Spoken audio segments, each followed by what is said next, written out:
لیکن تھوڑی دیر بعد ساجد نے کہا میرے تھوڑے پاؤں دبا دو۔ میں اسی سائڈ پر بیٹھی تھی جہاں اس نے اگربتی لگائی تھی اور وہ بدبو سیدھی میرے ناک میں جا رہی تھی۔ اس کے بعد وہ کہنے لگا ابا کی طبیعت خراب ہے، تھوڑا ان کے بھی پاؤں دبا دو، پھر آ کر سو جانا۔ میں نے کہا کہ ٹھیک ہے۔ میں سسر کے کمرے میں چلی گئی۔ میرا شوہر سامنے ہی بیٹھا ہوا تھا، اس لیے مجھے ڈرنے کی کیا ضرورت تھی۔ میں نے سسر کے پاؤں دبائے، لیکن اس کے بعد مجھے اچانک سے سر درد ہوا اور میں بے ہوش ہو گئی۔ پھر مجھے یاد ہی نہیں رہا کہ میرے ساتھ کیا ہوا۔ اگلی صبح آنکھ کھلی تو میں اپنے کمرے میں ہی تھی، لیکن مجھے کچھ یاد نہیں تھا۔ میں نے ساجد سے کہا کہ رات کو کیا ہوا تھا، تو اس نے کہا کہ تم بے ہوش ہو گئی تھی، اسی لیے میں تمہیں اٹھا کر کمرے میں لے آیا۔ اپنا خیال رکھا کرو۔ ساجد مجھ سے بہت محبت کرتا تھا، اپنے باپ کے ساتھ تو پشتو زبان میں ہی بات کرتا تھا، لیکن میرے ساتھ اردو بولتا تھا اور مجھے پتہ نہیں چلتا تھا وہ باپ بیٹا آپس میں کیا بات کر رہے ہیں۔ میں پریشان تو بہت رہی، لیکن مجھے ہر حال میں گزارا کرنا تھا، کیونکہ پہلے دن سے گھر میں میری شادی ایک مسئلہ بنی ہوئی تھی۔ میں نے تو امی ابو کو یہ کہتے ہوئے سنا کیا کریں، کہاں سے لائیں پیسے، ہم تو مصیبت میں پڑ گئے ہیں۔ یعنی وہ مصیبت مجھے ہی کہہ رہے تھے۔ واقعی بیٹیاں مصیبت بن جاتی ہیں، کیونکہ ان کے لیے جہیز بنانے پڑتے ہیں، لیکن یہاں ایسا رواج تھا کہ لڑکا خود ہی جہیز بناتا ہے۔ انہوں نے ساری چیزیں بنائی تھی، تو یہ تو بہت ہی اچھی بات ہے میرے لیے۔ واقعی انہوں نے ساری چیزیں بنائی تھی اور ساری چیزیں بہت اچھی تھی۔ جب بھی امی سے بات ہوتی تھی ان کو فون کر کے بتاتی تھی کہ میں خوش ہوں، سب کچھ ٹھیک ہے۔ لیکن اگلے دن پھر یہی ہوا۔ ساجد نے کہا ابو کے پاؤں دبا دو اور میں بے ہوش ہو جاتی۔ اب تو ہفتے میں 2-3 دفعہ میرے ساتھ ایسا ہو جاتا تھا۔ ساجد مجھے ڈاکٹر کے پاس لے کر نہیں جا رہا تھا، لیکن گھر میں ایک دائی کو لے آیا۔ اس نے کہا کہ کہیں تم حاملہ تو نہیں؟ میں نے کہا مجھے نہیں پتا۔ اس نے مجھے چیک کیا اور کہا ایسا تو کوئی مسئلہ نہیں ہے، لیکن لگتا ہے تم ادھر کے ماحول میں آ کر تھوڑی سی پریشان ہو گئی ہو، کچھ دن تک ٹھیک ہو جاؤ گی۔ یہاں کا پانی، مٹی، ہوا، یہاں کی خوراک سب کچھ تو مختلف ہے۔ اب تھوڑا ٹائم تو لگے گا تمہارے جسم کو سیٹ ہونے میں، اس لیے پریشان نہیں ہونا بیٹی۔ انہوں نے بڑے پیار سے مجھے سمجھایا۔ میں نے کہا کہ ٹھیک ہے، اور مجھے بھی ایسا ہی لگ رہا تھا کہ شاید یہی وجہ ہے، اسی لیے یہ سب کچھ ہو رہا ہے۔ لیکن ساجد میرے سسر کو آنکھوں ہی آنکھوں میں اشارہ کرتا تھا۔ وہ لوگ ایک دوسرے سے کھل کر بات کرتے تھے، کیونکہ مجھے تو ان کی زبان سمجھ نہیں آئی تھی۔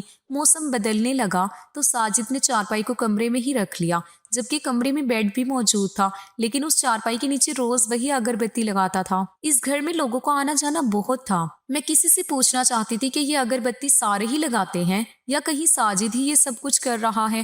ہفتے میں 4 دفعہ میں بے ہوش ہو رہی تھی۔ اب تو میرا کھانا پینا بھی ٹھیک تھا۔ ان کے گھر میں تو ہمیشہ گوشت ہی بنتا تھا، ہمارے گھر میں اتنی دولت نہیں تھی، ہم لوگ دال کھا کر ہی گزارا کرتے تھے۔ یہاں آ کر میری صحت اچھی ہو جانی چاہیے تھی، لیکن یہ سب کچھ کیوں ہو رہا تھا؟ یہاں کی عورتیں مجھے عجیب نظروں سے دیکھ رہی تھی۔ ایسا لگتا تھا کہ کسی جانور کو چڑیا گھر میں بند کر دیا ہے اور سارے اسے دیکھ رہے ہیں۔ وہ کہہ رہی تھی پنجاب سے لائے ہو اس کو، یہ پھر یہاں پر کیسے رہتی ہے؟ ویسے اس حوالے سے مجھے کوئی مسئلہ نہیں تھا، میرا شوہر مجھے اپنے ساتھ کہیں لے کر نہیں جاتا تھا۔ اگر مجھے بازار جانا ہوتا تو مجھے کسی عورت کے ساتھ بھیج دیتا، لیکن مجھے اس بات سے کوئی مسئلہ نہیں تھا۔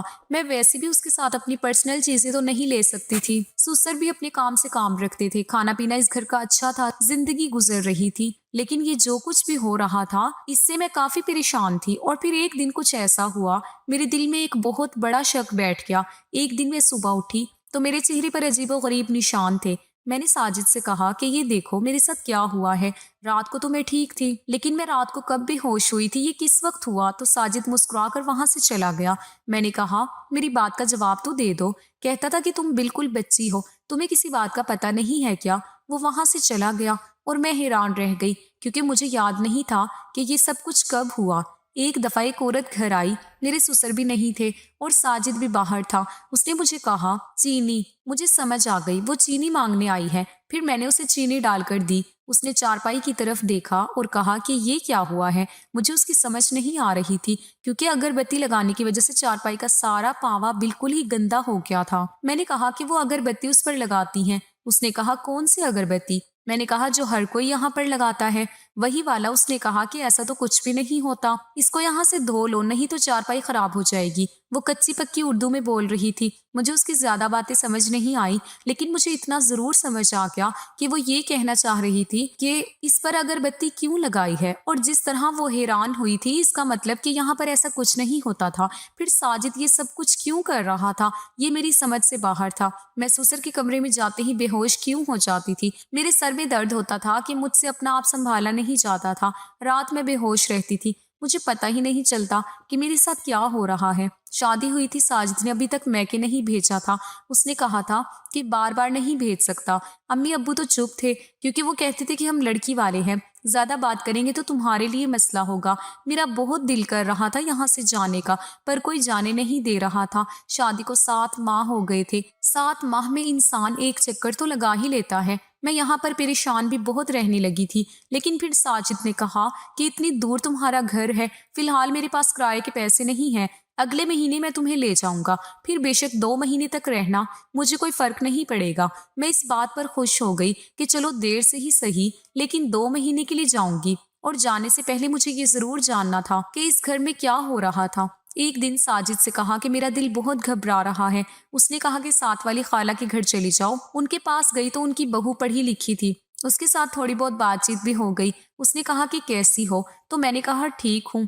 اس نے کہا کہ اچھی بات ہے، تمہارا شوہر اپنے باپ پر نہیں گیا۔ میں نے کہا کیا مطلب ہے تمہارا؟ سسر بہت ہی ظالم آدمی ہے، ساری زندگی اپنی بیوی کو مارتا رہا، یہاں تک کہ مار مار کر اس کی جان لے لی۔ اس کی چیخوں کی آواز پورے محلے میں آتی تھی۔ میں سن کر حیران رہ گئی۔ میں نے کہا کہ میرا شوہر ایسا بالکل بھی نہیں ہے، اس طرح کی کوئی حرکت نہیں کرتا، جب سے آئی ہوں میرا بہت خیال رکھتا ہے، ہر بات مانتا ہے۔ اس نے کہا کہ اچھی بات ہے، ضروری نہیں ہے کہ اولاد باپ پر جائے۔ تمہارے شوہر کے حوالے سے ہم نے ابھی تک کوئی بات نہیں سنی، اس معاملے میں وہ اچھا ہے، بس اپنے گھر میں خوش رہو۔ میں نے کہا کہ میں بور ہو جاتی ہوں۔ اس نے کہا کہ جب بھی تمہارا دل کرے ادھر آ جایا کرو۔ اس نے کہا کہ یہاں پر جو لوگ پڑھے لکھے ہیں صرف انہی کو اردو آتی ہے، کیونکہ اسکول میں اردو سکھاتے ہیں۔ میں نے FA کیا ہے، اسی لیے اردو آتی ہے۔ ایک رات ساجد نے پھر سے وہی اگربتی لگائی اور میں تھوڑی دیر کمرے میں بیٹھی رہی۔ اس کے بعد ساجد نے کہا لائبہ ابا کے پاؤں دبا دو۔ جب سسر کے کمرے میں گئی تو وہ بیڈ پر لیٹے ہوئے تھے اور ان کے پاؤں دبانے سے پہلے میرا سر چکرانے لگا تھا اور میں فوراً بے ہوش ہو گئی تھی، لیکن میں بے ہوش صرف ان کے سامنے ہوئی تھی۔ دراصل میں نے اپنی ناک میں روئی ڈالی تھی اور میں سانس لے رہی تھی۔ میں نے یہ پلان بنایا تھا اور میں دیکھنا چاہتی تھی کہ آگے کیا ہوتا ہے۔ جب ناک میں روئی ڈالی تو اس کی خوشبو سے بالکل بھی بے ہوش نہیں ہوئی۔ اس کا مطلب کہ میں بے ہوش اسی اگربتی کی وجہ سے ہی ہوتی تھی۔ اس لیے ساجد نے کہا تھا کہ تمہیں اس کی عادت ہو جائے گی، لیکن ابھی تک مجھے اس کی عادت نہیں ہوئی تھی۔ میں بے ہوش ہوئی تو میرے سسر نے ساجد کو آواز دی۔ میں سب کچھ سن رہی تھی اور بے ہوش ہونے کی ایکٹنگ کر رہی تھی۔ ساجد وہاں پر آیا اور میرے سسر نے کچھ کہا، شاید ان کا مطلب تھا کہ یہ بے ہوش ہو گئی ہے، اسے اٹھا کر لے جاؤ۔ یعنی وہ میرے ساتھ ایسا کچھ نہیں کر رہے تھے، میں بے ہوش ہو گئی تھی تو مجھے اٹھانے کے لیے میرے شوہر نے آنا تھا، لیکن میں حیران رہ گئی کہ مجھے میرا شوہر اٹھا کر اپنے کمرے میں نہیں لے کر گیا، بلکہ مجھے میرے سسر کے بستر پر لٹا دیا اور خود کمرے سے باہر چلا گیا۔ مجھے نہیں پتا تھا کہ یہ کیا ہو رہا ہے، کیونکہ میری آنکھیں بند تھی، لیکن کمرے میں صرف میں اور سسر تھے۔ مجھے تھوڑی ہلچل کی آواز آئی، شاید وہ روم میں گئے تھے۔ میں نے ان کے دروازے کو کھلا ہوا دیکھا تو ساجد تو باہر سکون سے بیٹھ کر اپنے موبائل میں مصروف تھا، لیکن مجھے اپنے باپ کے ساتھ کمرے میں بند کر کے اس بات کا کیا مطلب تھا؟ میں سمجھ گئی تھی۔ میں نے شور مچانا شروع کر دیا اور ساتھ والی اس خالہ کے گھر چلی گئی جو مجھے چیک کرنے کے لیے آیا کرتی تھی۔ میں نے ان کو سب کچھ سچ بتا دیا۔ اس کی بہو کو میری زبان سمجھ آ رہی تھی۔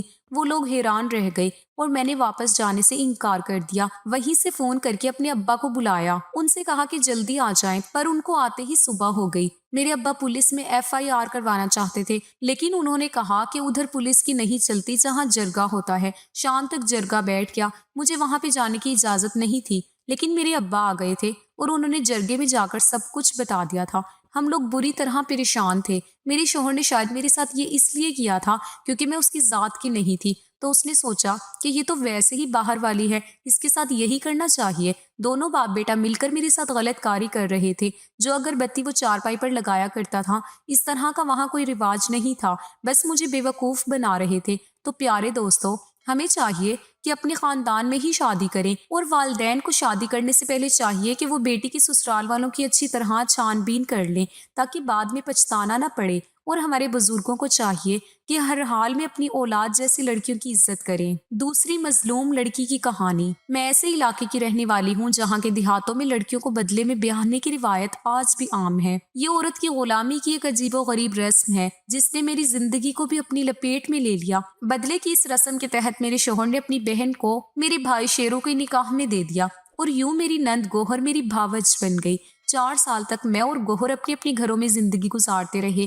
اس دوران میری 2 بیٹیاں رقیہ اور ساجدہ پیدا ہوئیں۔ ایک دن میرے والد اور میرے جیٹھ قدیر کے درمیان کسی بات پر جھگڑا ہو گیا۔ غصے میں آ کر میرے والد نے قدیر کو برا بھلا کہہ دیا، جس پر قدیر طیش میں آ گیا۔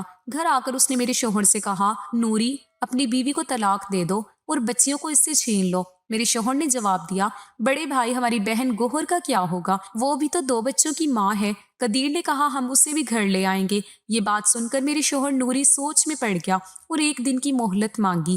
اگلے دن ہم ابھی سو کر ہی اٹھے تھے کہ خبر ملی میرے والد کو میرے جیٹھ قدیر نے قتل کر دیا ہے۔ اصل معاملہ یہ تھا کہ قدیر اپنی بہن گوہر کو لینے گیا تھا، لیکن میرے والد نے بہو کو میکے بھیجنے سے انکار کر دیا۔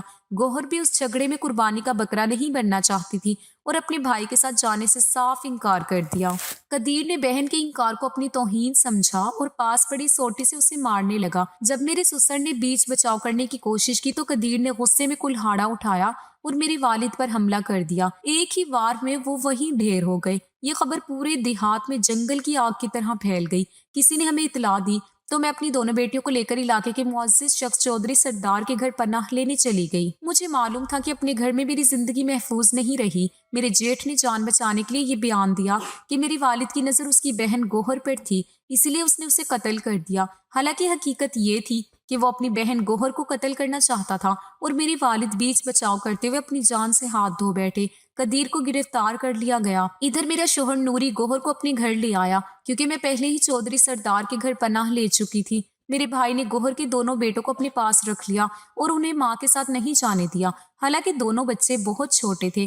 ایک کی عمر 2 سال اور دوسرے کی 1 سال تھی۔ ماں کے بغیر ان کا گزارا ممکن نہ تھا، لیکن بھائی نے بیوی پر رحم نہ کیا اور اسے طلاق دے دی۔ ادھر میرے شوہر نے بھی مجھے طلاق دے دی۔ اس کے بعد میرے بھائی علاقے کے معزز شخص کے گھر سے مجھے اپنے گھر لے آئے، جہاں میرے والد کے قتل کا سوگ منایا جا رہا تھا۔ 2 سال بعد میرے بھائی نے میرا نکاح سرور خان سے کر دیا اور بدلے میں اس کی بہن زبیدہ سے خود نکاح کر لیا۔ سرور خان ایک دیہاتی آدمی تھا اور ہمارا رشتہ دار بھی تھا۔ میں اس کے ساتھ 5 سال تک رہی۔ اس دوران میرے ہاں 2 لڑکیاں اور 1 لڑکا پیدا ہوئے، جبکہ زبیدہ بھابھی بھی ان برسوں میں 2 بچوں کی ماں بن گئی۔ میری بھابھی زبیدہ میرے میکے میں خوش نہیں رہتی تھی اور ان کے روز جھگڑے ہوتے تھے۔ ان کی غیر مطمئن زندگی نے میری زندگی پر بھی برا اثر ڈالا۔ میری ساس بہت ظالم عورت تھی اور مجھے کھانے پینے تک کے معاملے میں تنگ کرتی تھی، لیکن میں بچوں کی خاطر خاموشی سے سب برداشت کرتی رہی۔ میرے 3 بچے سرور سے تھے، جبکہ نورے میرے سابقہ شوہر سے ہونے والی 2 لڑکیاں بھی میرے پاس تھیں، جن کا خرچ سرور اٹھاتا تھا۔ یوں وہ اپنے بچوں کے ساتھ میرے سابقہ شوہر کی بچیوں کو بھی پال رہا تھا۔ میں نے حالات سے سمجھوتا کیا تاکہ میری بچیاں مجھ سے جدا ہو کر دربدر نہ ہو جائیں۔ ادھر میری نند زبیدہ میرے بھائی کے ساتھ نباہ نہ کر سکی اور ایک دن ناراض ہو کر میکے آ گئی۔ اس نے شوہر کے گھر واپس جانے سے صاف انکار کر دیا۔ میرا بھائی میرے پاس آیا اور کہنے لگا کہ تم یہاں آرام سے رہ رہی ہو، جبکہ میرا گھر اجڑ گیا ہے۔ زبیدہ کو واپس بھیجو، ورنہ تم میرے ساتھ چلو۔ مجھے گھر کے کام کاج، روٹی پانی سب کی تکلیف ہے۔ ہماری بوڑھی ماں چارپائی پر پڑی ہے اور گھر کے کام نہیں کر سکتی۔ میں نے زبیدہ کو سمجھایا کہ بھابھی تم بھائی کے ساتھ گھر چلی جاؤ، دیکھو وہ تمہیں لینے آیا ہے۔ اگر تم نہیں جاؤ گی تو تنازع بڑھ جائے گا اور میرے 5 بچے دربدر ہو جائیں گے۔ لیکن میری منت سماجت کے باوجود زبیدہ نہ مانی اور اس نے طلاق کا مطالبہ کر دیا۔ میرا بھائی سخت پریشان ہو گیا اور اس نے میرے شوہر سے کہا کہ میری بہن کو واپس کرو یا اپنی بہن کو میرے حوالے کرو۔ اگر یہ دونوں باتیں ممکن نہیں تو تیسری صورت یہ ہے کہ مجھے 30,000 روپے دو تاکہ میں تمہاری بہن کو طلاق دے کر کسی اور عورت سے شادی کر سکوں اور اپنا گھر بسا سکوں۔ 30 سال پہلے کے لحاظ سے 30,000 بہت بڑی رقم تھی۔ میرے شوہر سرور خان نے اس معاملے میں میرے سابقہ شوہر نور احمد کو بلوایا۔ سرور نے سوچا کہ اگر میں اپنی بیوی واپس کرتا ہوں تو لڑکیاں بھی واپس کرنی ہوں گی جو نورے کی بیٹیاں ہیں۔ بہتر ہے کہ ان بچیوں کو ان کے سگے باپ کے حوالے کر دوں، بجائے اس کے کہ ان کا ماموں لے جائے۔ یہ اس کے لیے ایک خسارے کا سودا ہوتا۔ نور احمد کے آنے پر سرور نے کہا کہ میری بیوی اپنے بھائی کے گھر واپس جا رہی ہے کیونکہ یہ لوگ میری بہن کو طلاق دے رہے ہیں۔ تمہاری دونوں لڑکیاں بھی اپنے بھائی کے سپرد کر دے گی۔ میں انہیں قانونی طور پر اپنے پاس نہیں روک سکتا، لیکن لڑکیوں کا ماموں تمہاری بیٹیوں کے دام کھڑے کر لے گا، جبکہ اصل وارث تو تم ہو۔ اب بتاؤ تمہارا کیا خیال ہے؟ نور احمد نے کہا کہ وہ میری لڑکیاں ہیں اور میں ان کا اصل وارث ہوں، میں خود ان کو رکھوں گا، میرا حق ہے اپنی اولاد پر۔ یہ چھوٹی تھی تو طلاق کے وقت میں نے رحم کرتے ہوئے انہیں ان کی ماں کے ساتھ رہنے دیا، لیکن اب یہ سمجھدار ہو گئی ہیں اور ماں کے بغیر رہ سکتی ہیں۔ تم ان کو ان کے ماموں کے حوالے مت کرنا، اور یہ جو برسوں میں نے ان کی پرورش کا خرچ اٹھایا ان کا کیا؟ وہ میرے گھر کھاتی پیتی رہی، اس کا حساب کون دے گا؟ مجھے اس کا بھی حق دیا جائے۔ میرا سابقہ اور موجودہ شوہر آپس میں خالہ زاد تھے۔ نورے نے سرور سے کہا کہ اگر تم میرا ساتھ دو اور میں بچیوں کو لینے میں کامیاب ہو جاؤں تو میں ابھی سے ان کا رشتہ رقم کی عوض طے کر دیتا ہوں۔ وہ رقم ہم آدھی آدھی بانٹ لیں گے اور یوں تمہارا انہیں اپنے پاس رکھنے اور ان کی پرورش کا احسان بھی ادا ہو جائے گا۔ سرور نے جواب دیا کہ یہ تجویز مجھے منظور ہے، تم بھی ان کے رشتے تلاش کرو، میں بھی دیکھتا ہوں۔ میری بیٹیاں بہت کم عمر تھی لیکن ان ظالموں نے رقم کے بدلے ان کے رشتے طے کرنے کی کوششیں شروع کر دیں۔ دیہات میں آج بھی یہ رواج عام ہے کہ اگر لڑکی کے بدلے لڑکی کا رشتہ نہ ملے تو رقم کے بدلے بیٹی کا رشتہ طے کر دیا جاتا ہے۔ سرور نے جلد ہی دونوں لڑکیوں کے لیے رشتے ڈھونڈ لیے اور نورے کو بلا کر کہا کہ ایک شخص لڑکی کے لیے 1,00,000 روپے دینے کو تیار ہے اور بچیوں کے رشتے میں 50,000 ہزار مانگ رہے ہیں۔ اب بتاؤ کیا ارادہ ہے؟ نورے نے کہا کہ مجھے یہ تجویز منظور ہے لیکن کسی کو کانوں کان خبر نہ ہو ورنہ لڑکیوں کا ماموں مسئلہ کھڑا کر دے گا۔ میری مانو تو تینوں کا سودا کر لو، پیسہ لے کر نکاح نامے پر دستخط کر دیتے ہیں۔ سالے کو بھی کچھ رقم دو گے تو بہتر رہے گا ورنہ وہ یہ سب نہیں ہونے دے گا۔ یوں سودا طے ہو گیا۔ میرا سابقہ شوہر، میرا بھائی اور موجودہ شوہر سرور تینوں نے مل کر ان لوگوں سے بات کی جنہوں نے رقم کی عوض تینوں کے رشتے قبول کیے تھے۔ معاملہ ایک ہوٹل میں بیٹھ کر طے ہوا اور وہ لوگ کچھ ایڈوانس رقم لے کر واپس آ گئے۔ اتفاق سے اس ہوٹل میں ایک ممبر اسمبلی بھی اپنے دوست کے ساتھ موجود تھا۔ اس نے ساری باتیں سن لی اور ہوٹل کے ایک ملازم کے ذریعے مجھے اطلاع بھجوائی کہ تمہارا اور تمہاری بیٹیوں کا سودا ہو چکا ہے۔ تمہارے بھائی کو بھی اس رقم سے 30,000 ملیں گے تاکہ وہ کوئی عورت خرید کر اپنے گھر لے آئے۔ لہٰذا بی بی تم جلدی بچیوں کو لے کر گھر سے نکل جاؤ کیونکہ تمہارا سگا بھائی بھی 30,000 کے لالچ میں تمہارے خلاف ہے۔ یہ اطلاع ملتے ہی میں نے وہی کیا جو پہلے کیا تھا۔ 5 بچوں سمیت اپنے علاقے کے معزز شخص کے گھر پناہ لینے چلی گئی۔ یہ وہی شخص تھا جسے ہم اپنے علاقے کا چودھری یا سردار کہتے تھے۔ انہوں نے کہا کہ بہن، میں اب تمہیں پناہ نہیں دے سکتا کیونکہ تمہارا دشمن ایک شخص نہیں بلکہ تمہارا سگا بھائی، سابقہ شوہر، موجودہ شوہر اور ان کے بھائی سب ایک ہو گئے ہیں۔ رقم کے لالچ میں یہ سب تمہارے خلاف ہیں۔ انہوں نے مزید کہا کہ اگر میں تمہیں پناہ دوں تو کس حیثیت سے دوں؟ تمہیں کسی نہ کسی وارث کے حوالے کرنا ہوگا۔ بہتر یہی ہے کہ تم ڈی سی صاحب کے روبرو پیش ہو جاؤ۔ بس یہی ایک طریقہ تمہارے تحفظ کے لیے باقی رہ گیا ہے۔ چودھری صاحب نے اسی وقت ایک ویگن کرائے پر لی اور مجھے بچوں سمیت بٹھا کر ڈپٹی کمشنر کے دفتر لے گئی۔ وہاں انہوں نے مجھے ڈی سی کے سامنے پیش کیا۔